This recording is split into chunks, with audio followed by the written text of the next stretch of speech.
consultor em matéria de previdência complementar.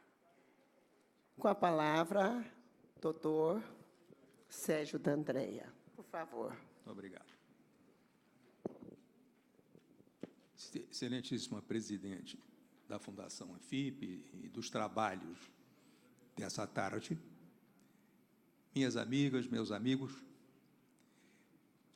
queria expressar, em primeiro lugar, a honra que experimento em poder participar, ainda que modestamente, desse significativo evento, promovido pela Anfip, por sua fundação, que são entidades que congregam os auditores fiscais, que são, como sabemos, valorosos guerreiros, defensores da Previdência, não só combatendo as fraudes, as sonegações, como, de outro lado, fazendo estudos, aprofundando as causas das dificuldades que são apontadas para a Previdência e mostrando, inclusive, que há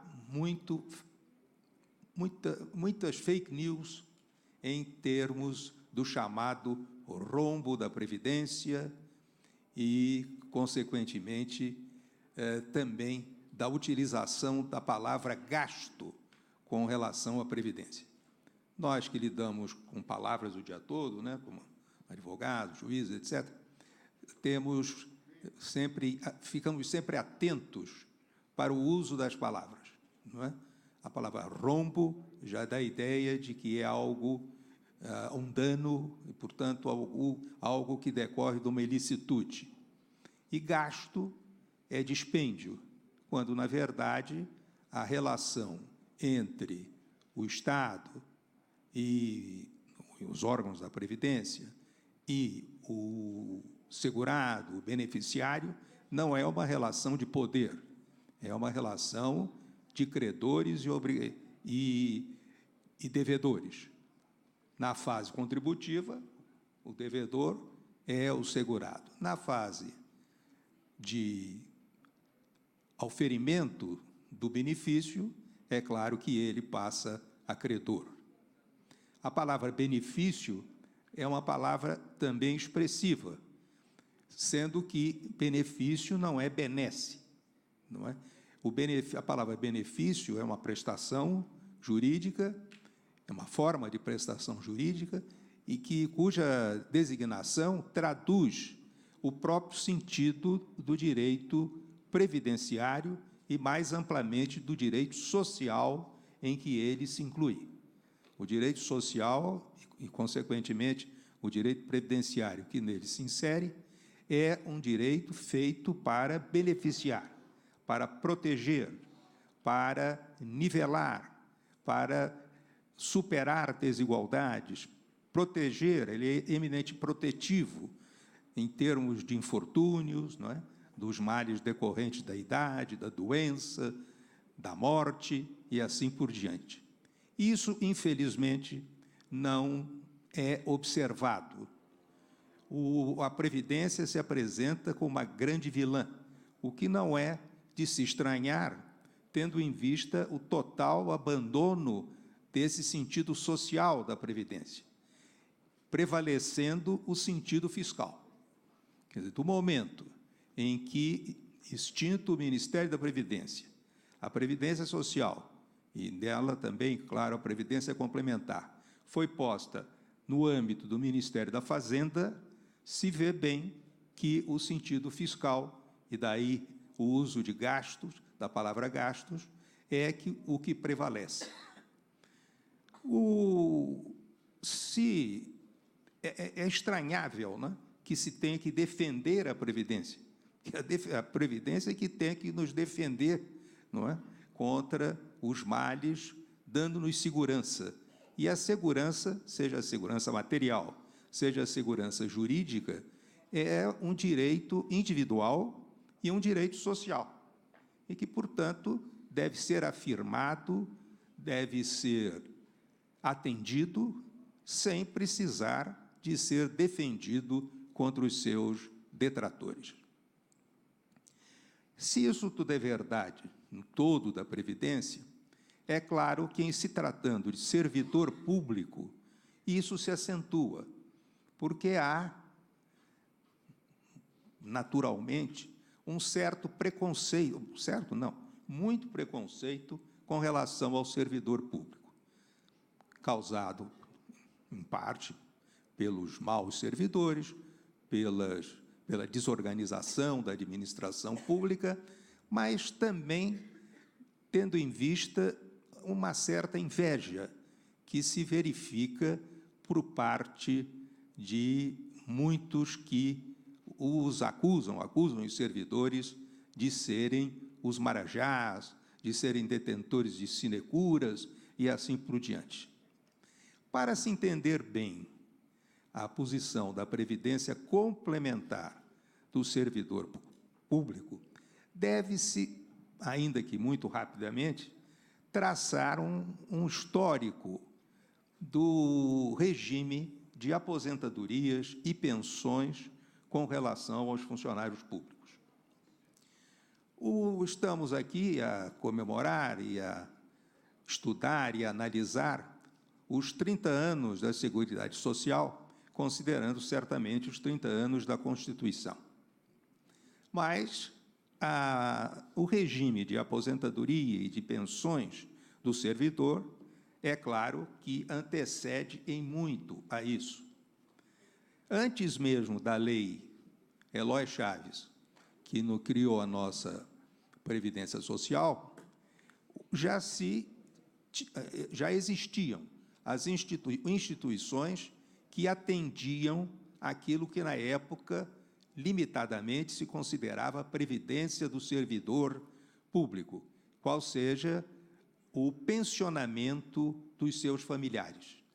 Porque a aposentadoria, ela era não um direito previdenciário, era um direito estatutário do servidor, arcado pela Fazenda Pública, sem qualquer contribuição em contrapartida.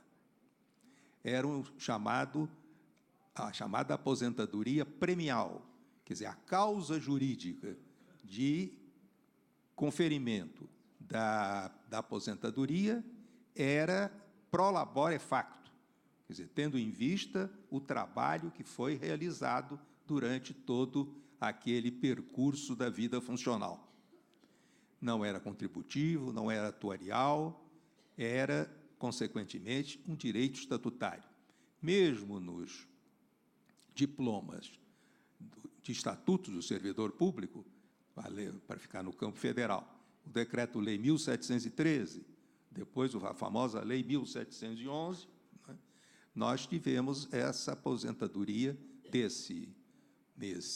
dessa configuração, e quando esses estatutos do funcionalismo faziam, assim como dos estaduais e municipais, faziam referência à previdência, essa previdência era exclusivamente pensional, protegia as famílias.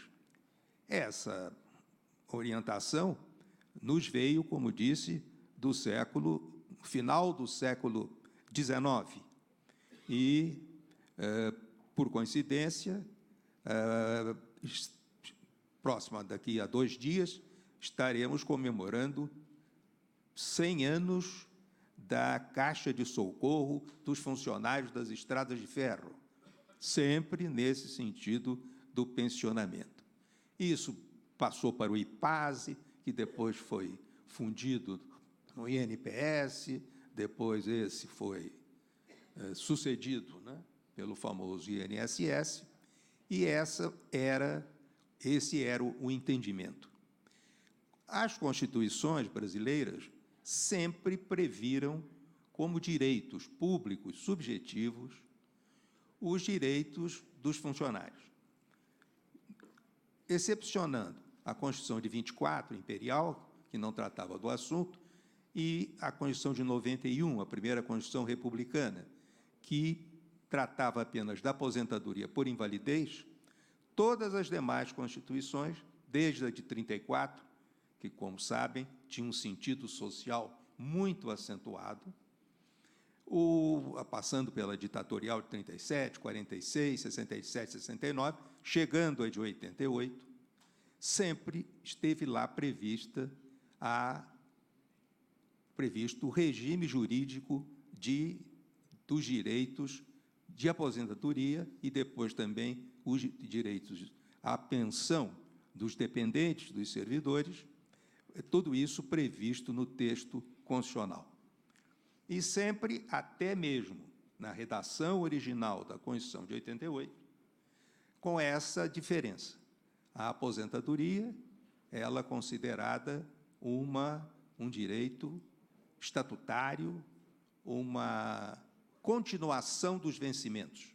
Tinha-se até os proventos como os chamados vencimentos retidos. Era como se o poder público retivesse, durante a vida funcional, uma parte para depois, em contrapartida àquela a dedicação, enfim, ao trabalho realizado, pagar os proventos. A pensão, essa sim, tinha um caráter previdenciário e, consequentemente, contributivo. Isso se apresentou na Constituição de 88, no artigo 40. Aliás, a Constituição de 88 chegou ao máximo em matéria de proteção do servidor público no campo das aposentadorias e pensões. Não é? Eram várias as hipóteses de proventos integrais. Foi consagrado o direito à paridade dos aposentados, não é?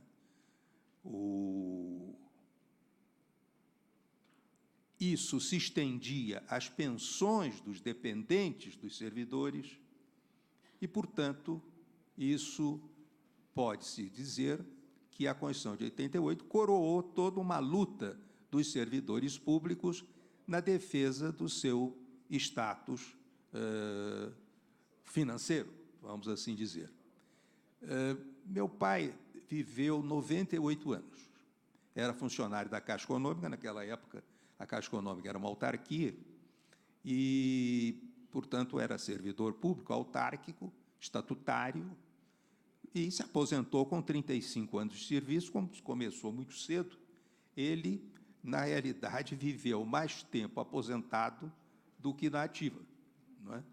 Porque se aposentou ali com 60 anos e depois sobreviveu mais 38. E eu pude, já inclusive formado em Direito, acompanhar e lutar em sua defesa para manter os seus direitos e para impedir que a ausência da paridade fizesse com que a sua situação como aposentado, como inativo, fosse cada vez mais aviltante. Isso a Constituição de 88 veio a superar. Não obstante esse coroamento de toda uma luta, a emenda, como nós sabemos, as várias emendas, a emenda constitucional número 20, a emenda constitucional número 41 e as outras 47, 88, etc., vieram a subverter essa realidade constitucional. Aliás, como sabemos, as emendas constitucionais têm subvertido, têm invertido todo o sentido social que a Constituição de 88, o Constituinte, não é, de 88, nesse ambiente congressual, consagrou. Isso, nesse setor que estamos aqui tratando, como, evidentemente, no setor econômico, não é? Rompendo o monopólio do petróleo, isso tudo que os senhores acompanharam melhor do que ninguém. E isso aconteceu, então, também com essa parte, e a aposentadoria deixou de ser integral, não é? Depois veio a desaparecer a paridade, e sempre tendo que se ter uma luta muito grande para preservar os direitos. Porque fala-se tanto em reforma e se avizinha nova reforma, não é? Sempre com aquele sentido fiscal, sem que se encontrem as soluções, inclusive jurídicas, pertinentes. A própria emenda 20, em contrapartida às modificações que introduziu do regime de aposentadorias e pensões do servidor, previu, em 2 artigos, que passaram a ser os últimos da nossa Carta Política, o 249 e 250, a criação de fundos, um para o regime geral de previdência social, o outro para os regimes próprios de previdência dos servidores públicos, previu a criação de fundos capitalizados que reforçassem, a expressão que a Constituição usa, a contribuição do poder público para atender às necessidades de cobertura e, consequentemente, possibilitando o poder público a cumprir a sua obrigação, que é prestar adequadamente o seu benefício. Devemos ter sempre em mente que a previdência social ou regime próprio, eles não são, o que é uma expressão muito perigosa, não são uma previdência básica, não são um mínimo do mínimo, aproximando a previdência da assistência social. Com um agravante, a assistência social é gratuita e a previdência social ainda é contributiva, não é? E, assim sendo, esse teria sido um caminho muito interessante. Evitaria que houvesse a capitalização do próprio regime, porque, caindo-se no regime de contribuição definida, sabemos que todos os riscos passam para o participante, e fazendo com que houvesse capitalização de recursos. Devemos acentuar que, desde Bismarck, lá na Prússia, ao criar a Previdência Social, ele declarou expressamente, afirmou e garantiu que o poder público cobriria qualquer deficiência. Portanto, isso não é novidade. Para isso não ser um ônus para o poder público, o regime da capitalização desses fundos, previstos na Constituição, ninguém fala neles, não é? Seria um caminho bastante rígido. Mas, no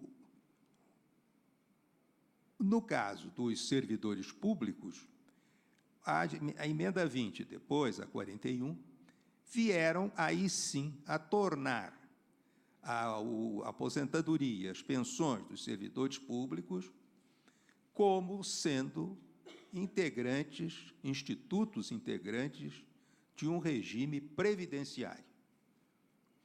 A Constituição, a emenda 20, falava em contributivo, e a emenda 41 fala em contributivo e solidário.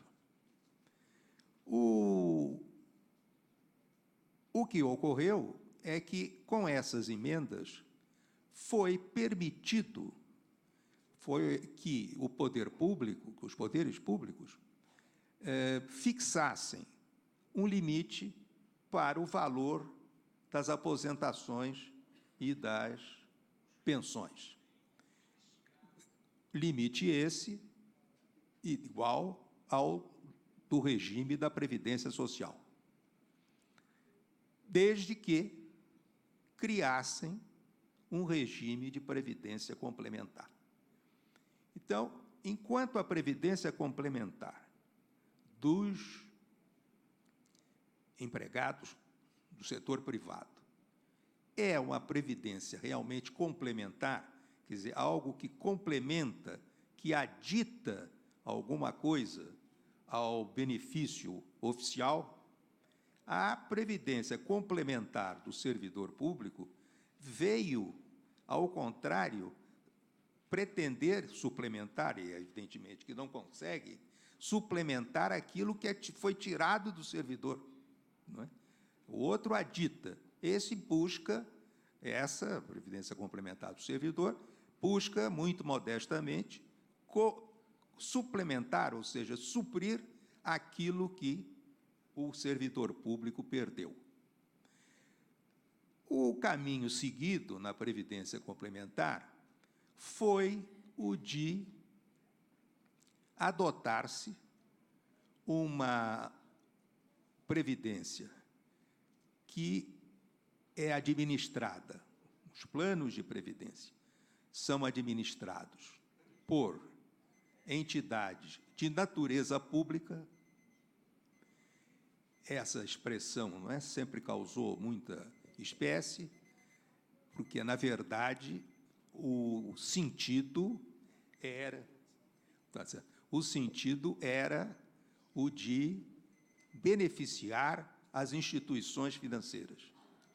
As reuniões que presidiram a formatação dessa previdência, dessas reuniões, cheguei a participar de algumas, só vi representantes de instituições financeiras.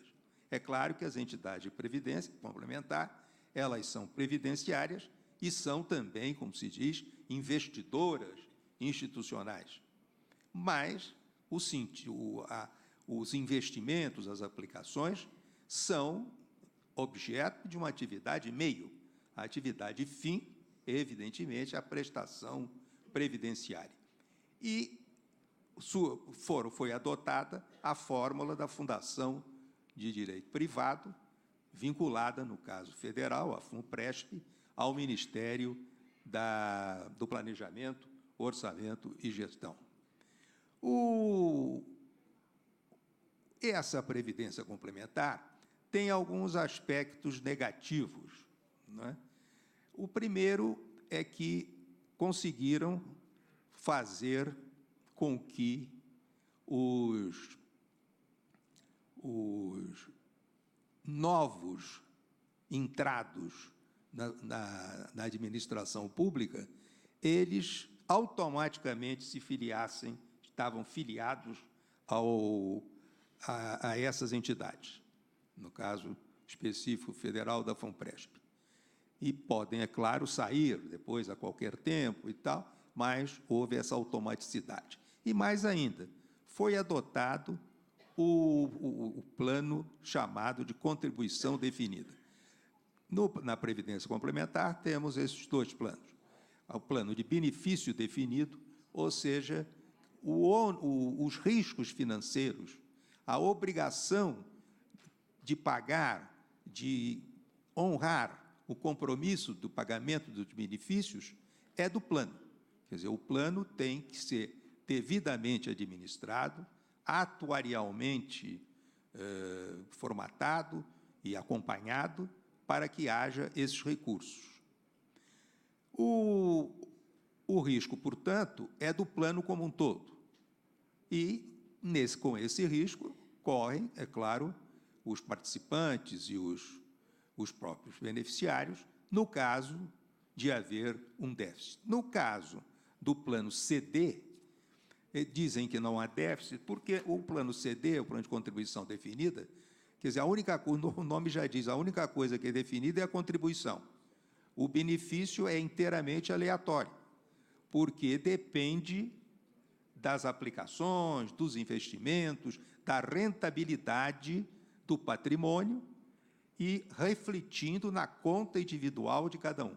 Então, o risco passa a ser exclusivamente do participante. Por isso, as patrocinadoras, particulares, inclusive, adoram o plano de contribuição definida, porque não arcam com qualquer responsabilidade. Mais ainda, o que aconteceu? Embora a Constituição fale em que essa previdência complementar ela tem que se desenvolver no ambiente público, adotou-se a figura da entidade fechada de previdência complementar como se fosse uma entidade que tivesse sido instituída e fosse patrocinada por empresas particulares. Isso faz com que haja grandes riscos. Por exemplo, a entidade pode ser extinta, pode ser fundida, incorporada. O plano pode ser extinto. O patrocínio pode ser retirado, de modo que não há nenhuma garantia na continuidade das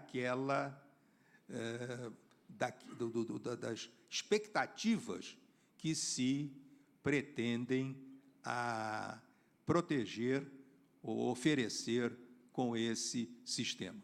É claro que nunca a complementação por essas entidades cobrirá toda a diferença entre o teto do INSS e o que antigamente era a paridade do servidor.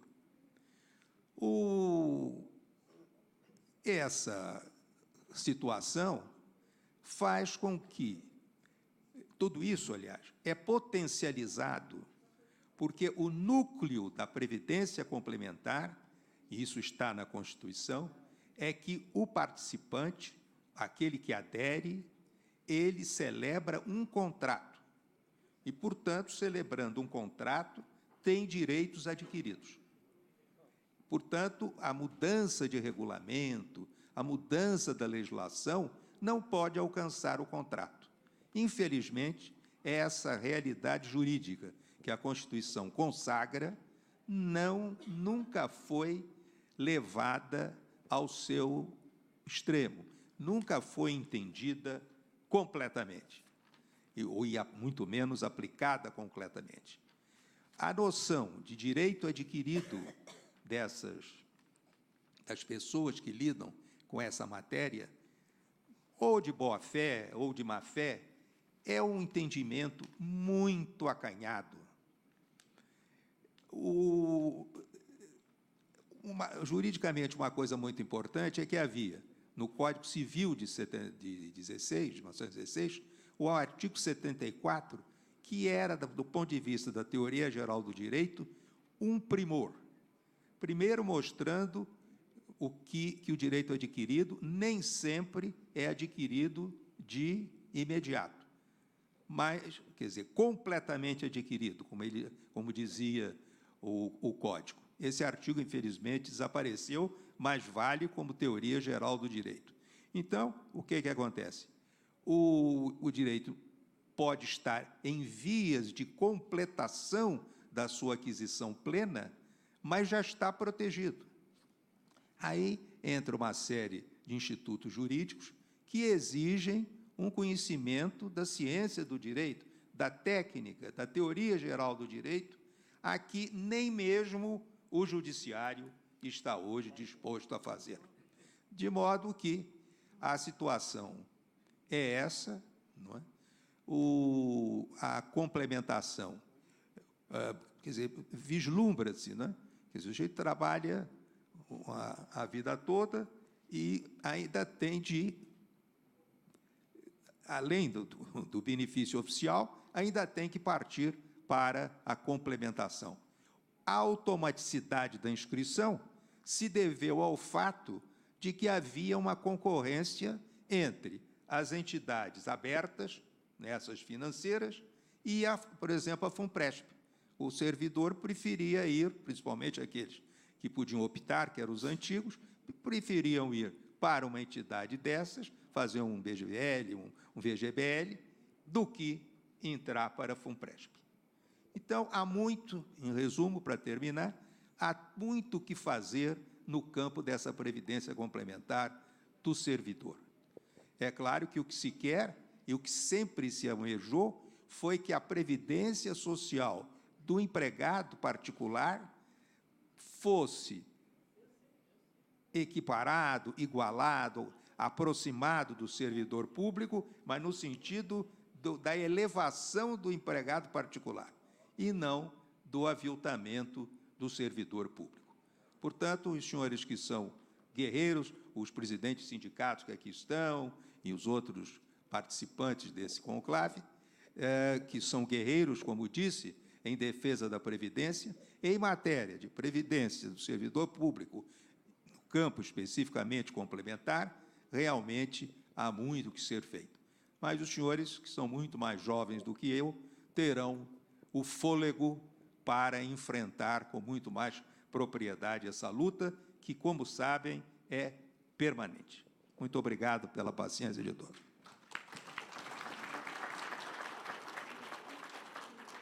Agradecemos, doutor Sérgio, pela brilhante palestra, principalmente no que tange